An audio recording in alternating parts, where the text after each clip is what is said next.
Boa noite, pessoal. É com muita alegria que estamos aqui para mais um estudo do Livro dos Espíritos na nossa Casa Espírita, o Centro Cavertuta de Pompeia.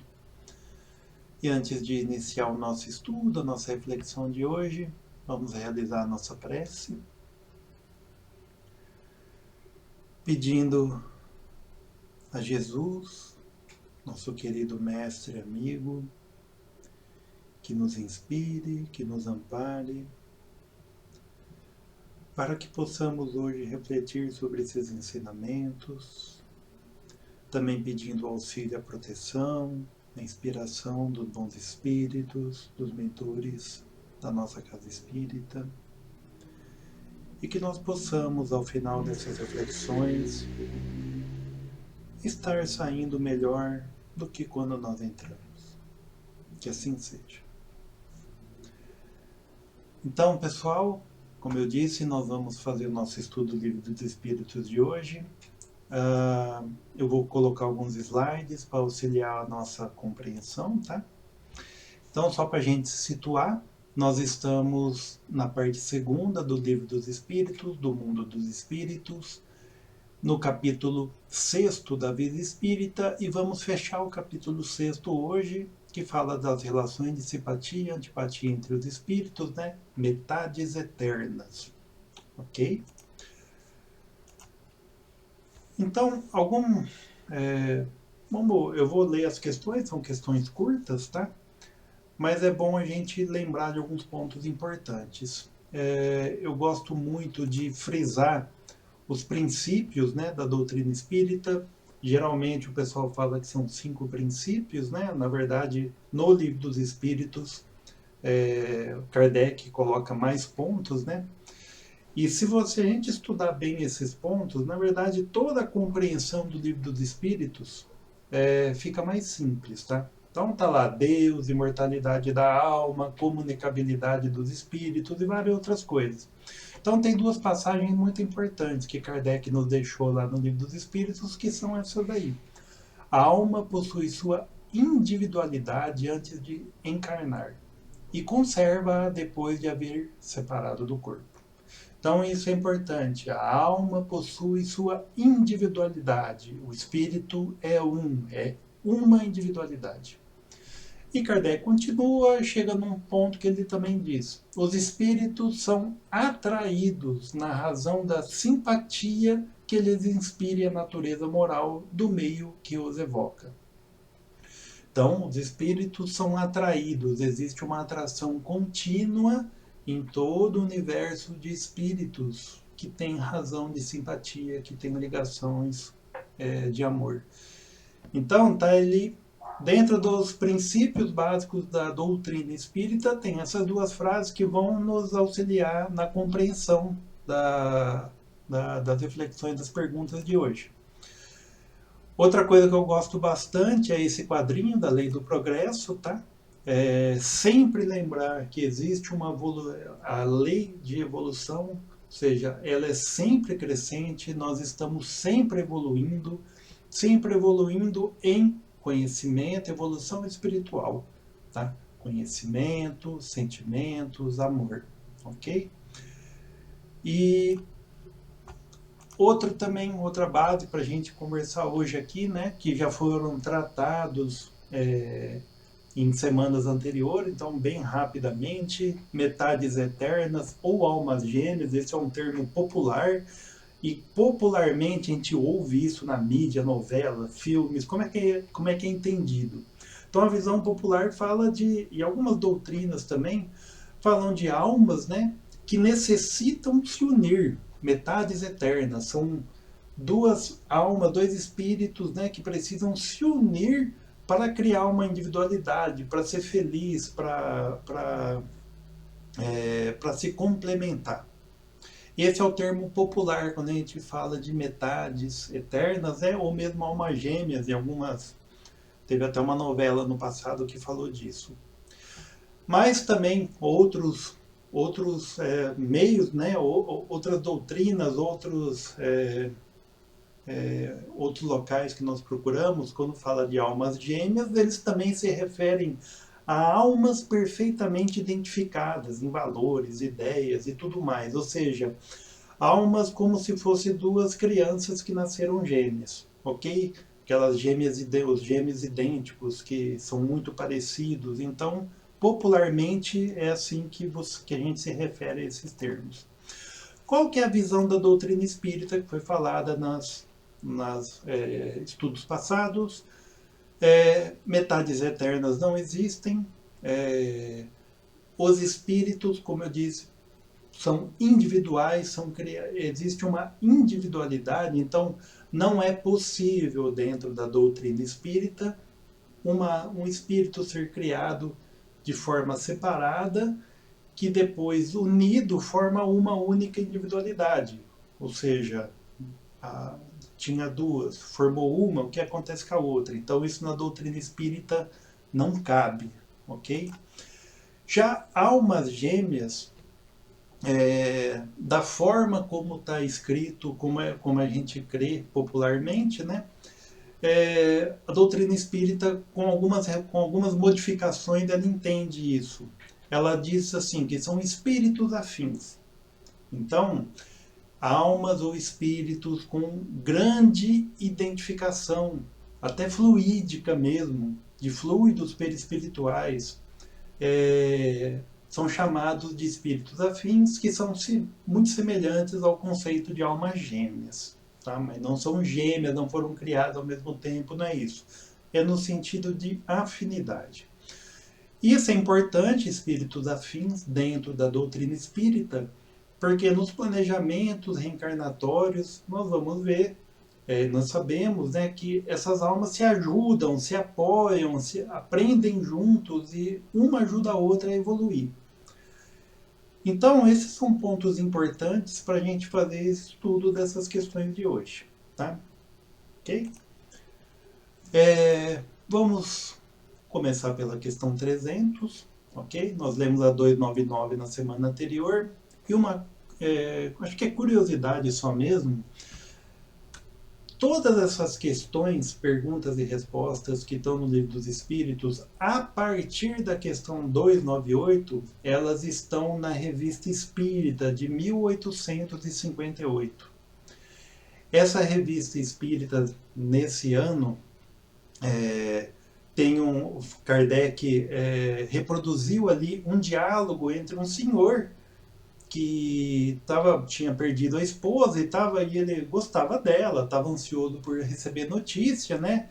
E ele queria saber um pouquinho mais sobre como que ela estava, metades eternas, almas gêmeas, será que eu sou alma gêmea dela? Estou sentindo tanta saudade. E aí ele recebeu a comunicação da esposa. A esposa esclareceu ele de muitos assuntos, inclusive na relação dos dois. Muito interessante esse diálogo, essas respostas que ela deu. E depois o Espírito São Luís veio e complementou o conhecimento para o Kardec. Espírito São Luís. Então, as questões que estão aqui são as respostas do Espírito São Luís a Kardec, está na Revista Espírita de 1858. Ok? Então, vamos ler as questões. Questão 300. Se dois espíritos perfeitamente simpáticos se reunirem, estarão unidos para sempre, para todo sempre, ou poderão separar-se e unir-se a outros espíritos? A resposta, né? Todos os espíritos estão reciprocamente unidos. Falo dos que atingiram a perfeição nas esferas inferiores. Desde que o espírito se eleva, ou seja, passa dela, né, já não simpatiza como antes os que ficaram naquela esfera inferior. Ok? Então, comentando um pouquinho dessa questão, é interessante a gente ver o que ele perguntou, né? Ou seja, espíritos simpáticos, né?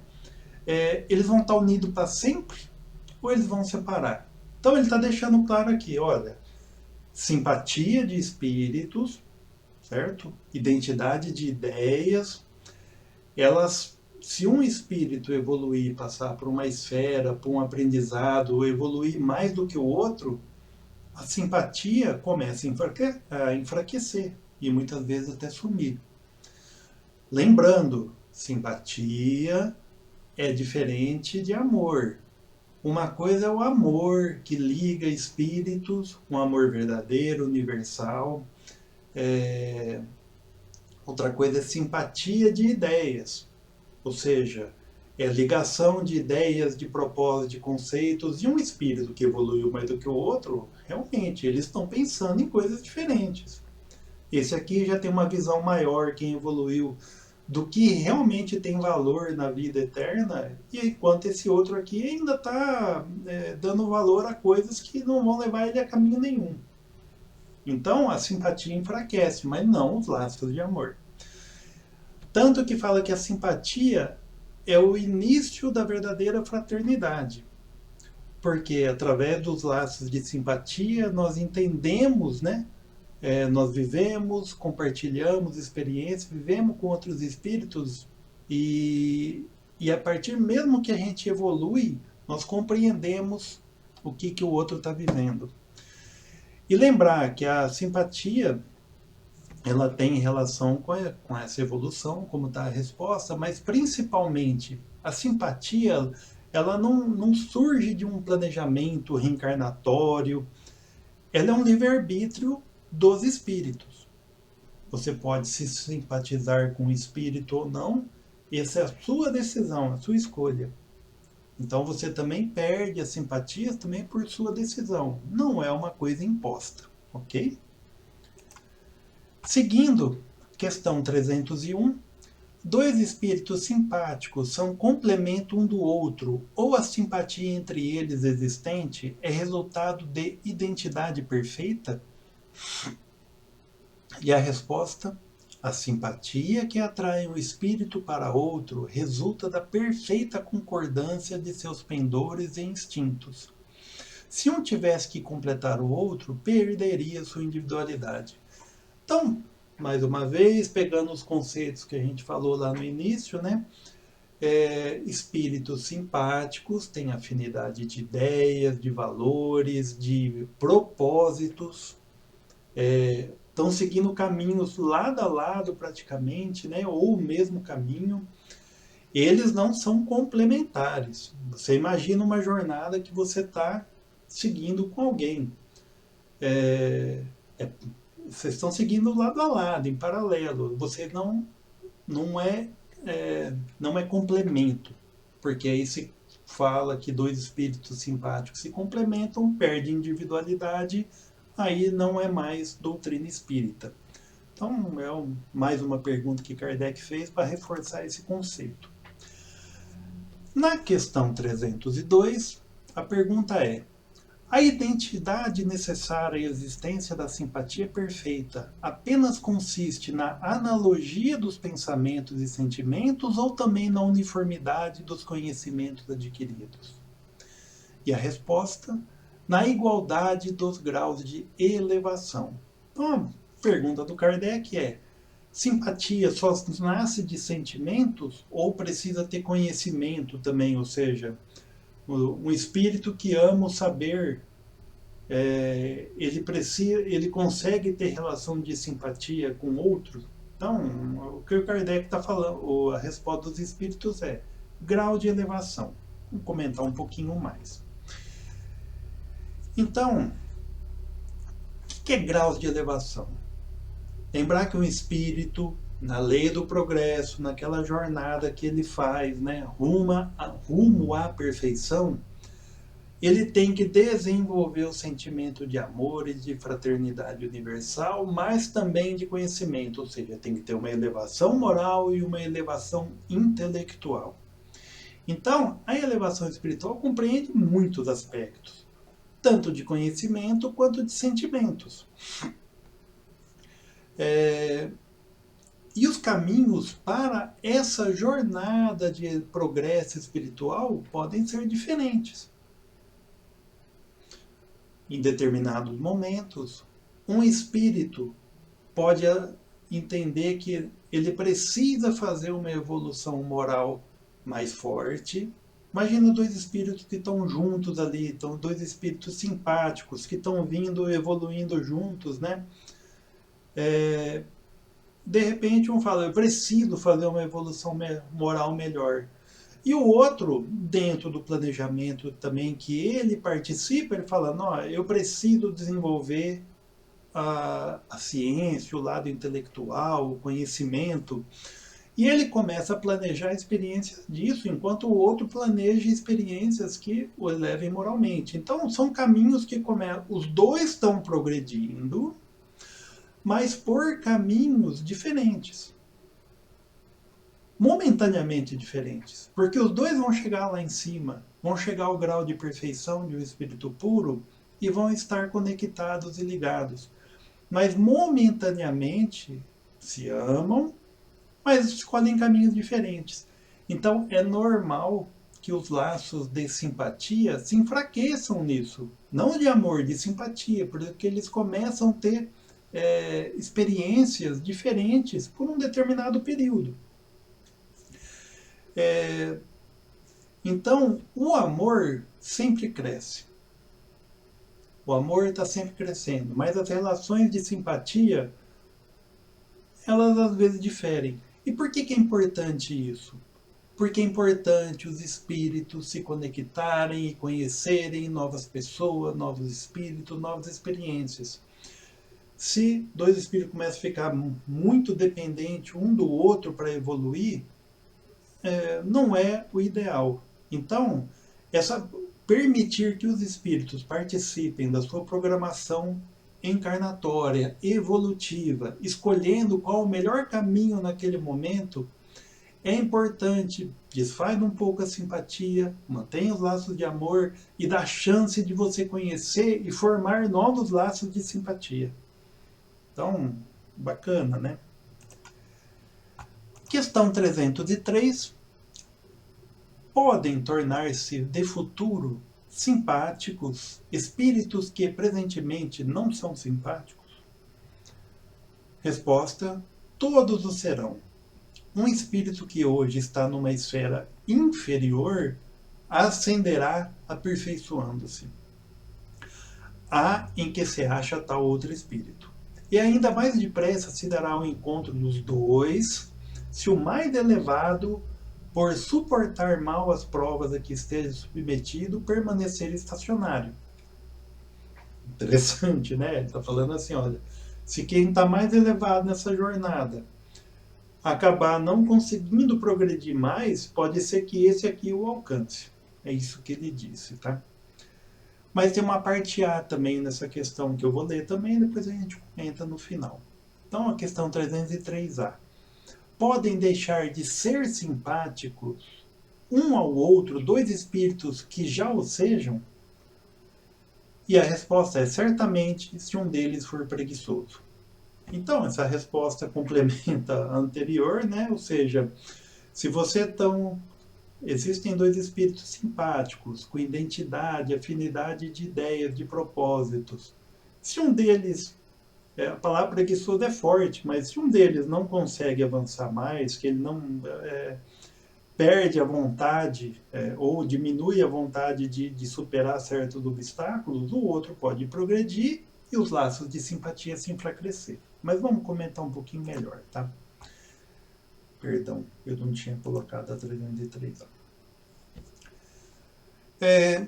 Então, os laços, mais uma vez, os laços de simpatia dependem da jornada de evolução escolhida por cada um de nós dos espíritos. Mais uma vez, laço de simpatia, não confundir com amor, que sempre cresce. Então, esses laços vão se quebrando conforme, como eu disse na resposta anterior, né, que conforme os caminhos que a gente vai escolhendo. E aí vem um exemplo bacana, tá? Pensa numa família, na nossa família. Pai, mãe, filhos, irmãos. Tem um núcleo familiar. Começa a gerar laços ali de simpatia, de amor dentro daquela família. A convivência, a família é o laboratório das almas, nós já sabemos disso. Vão se formando simpatias, os pais vão ensinando certos valores aos filhos, os filhos vão absorvendo e vai tendo um laço. Esses filhos saem de casa e começam a formar outras famílias, que por si agrega a família de outras pessoas também, da esposa, do filho, do genro, nora. E aí começa a formar outros núcleos de aprendizado. E aí começam a gerar então outros compromissos, outras experiências, que talvez aquele filho que tinha uma grande simpatia, às vezes aqui dentro dessa família, por outras obrigações agora, ele começa a rumar por outros caminhos. E esses laços de simpatia, às vezes, vão enfraquecendo. Às vezes a gente percebe que o nosso filho não gosta das mesmas coisas que a gente gostava, que tinha uma identidade, começa a gostar de outras coisas. Então, determinados assuntos começam a perder sentido. Então, o amor ali permanece forte, unindo todo mundo. Mas você vai perdendo um pouco da afinidade. Por quê? Porque vai separando, vai formando outros núcleos, outros compromissos, outras tarefas, né? E isso é interessante, eu acho que é um bom exemplo para nós. E nos faz até pensar. Provavelmente, ao longo dessa jornada enorme que nós temos de reencarnações, nós já tivemos muitos laços de simpatia, muitos que se desfizeram, que provavelmente se perderam. Ainda quando a gente retorna ao plano espiritual, o nosso amor, nossas experiências anteriores nos ligam tudo, mas a gente provavelmente já perdeu simpatia, perdeu afinidade com alguns espíritos que ou evoluíram mais do que nós, ou até ainda não conseguiram sair de onde estavam, e nós formamos outros de simpatia. E com isso a gente vai aumentando a família espiritual, as nossas ligações, as nossas relações entre espíritos, tá? Então, isso é muito interessante, distinguir amor, simpatia, evolução e como isso vai se processando e como a gente vai abrindo a nossa mente para novas experiências, para novas pessoas. Para isso, tem muita coisa para ler. Essas são as últimas perguntas e respostas desse capítulo, que encerra isso, tá? Então, metades eternas não existem na doutrina espírita, almas gêmeas, espíritos afins para a doutrina espírita, tem essas características que a gente comentou. 2 livros muito bacanas que mostram a relação forte entre almas, entre espíritos, né? Há 2000 anos, de Emmanuel, acho que muito conhecido por todos, história do próprio Emmanuel, né? Senador Públio Lentulus, né? Com a Lívia. E um outro livro muito legal, está entre os livros que mais me inspirou até hoje, que é Exilados por Amor. Outro livro bacana que mostra a força e a força de um laço de amor entre 2 espíritos. No entanto, mostra as diferenças. Um espírito já bastante evoluído e o outro ainda precisando de ajuda.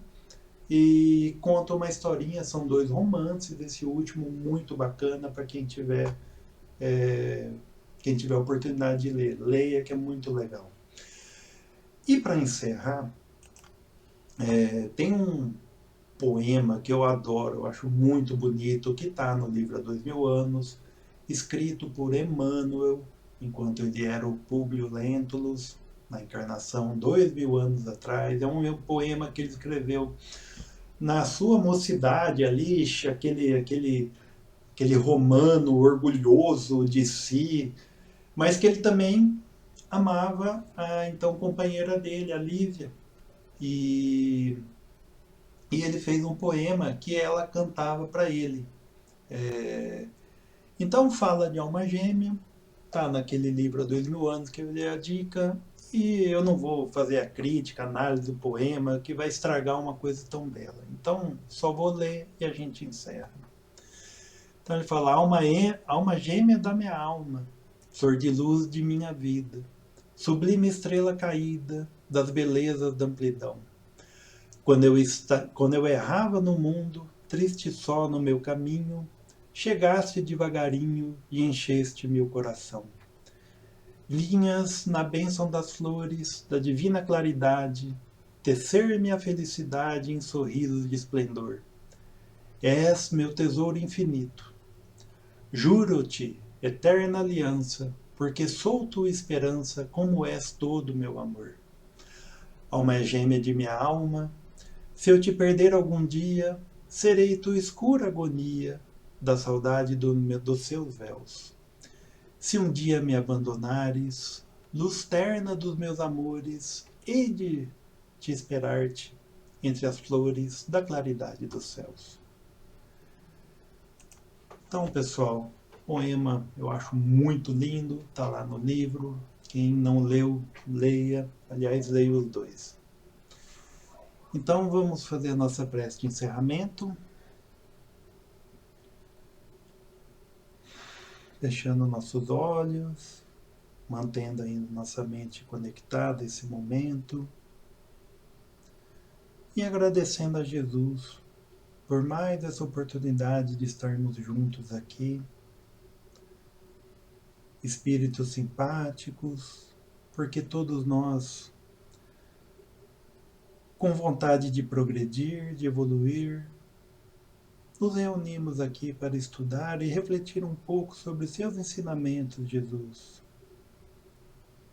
passado pelos Espíritos da Kardec, e que nós possamos, Senhor Jesus, todos nós que aqui estamos, continuar nessa jornada ainda longa de evolução, mas sempre seguindo os seus caminhos. Que assim seja. Então, pessoal, muito obrigado pelo tempo e até a próxima.